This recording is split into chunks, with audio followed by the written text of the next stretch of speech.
ချင်းမှန်မျိုးရဲ့ City Park အိမ်အောင်ဝန်ထမ်းမှာရှိတဲ့ Habitat Project နဲ့မိတ်ဆက်ပေးမှာဖြစ်ပါတယ်ဒီအိမ်ဆန်းရဆိုရင်160 square meter ရှိပြီးတော့မှအရှိမဆိုရင်ကားပါကင်2စီးစာရက်လို့ရမှာပဲဖြစ်ပါတယ်အိတ်ခန်း၄ခန်းနဲ့ရေရှုခန်းအိမ်သာ2ခန်းပါရှိမှာဖြစ်ပြီးဘေးမှာဆိုရင်လည်းမြေပူပါရှိမှာပဲဖြစ်ပါတယ်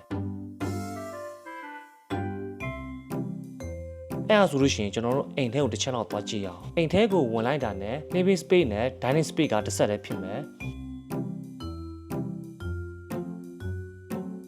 ကျွန်တော်ရဲ့ဘက်ဘက်ချမ်းမှာဆိုရင်အိတ်ခန်းတစ်ခန်းရှိမယ်ဗျသူ့ရဲ့ကဲရမှာပဲ spray kitchen ရှိပါမယ်ဒီဘက်မှာဆိုရင်တော့ common toilet ရှိပါမယ်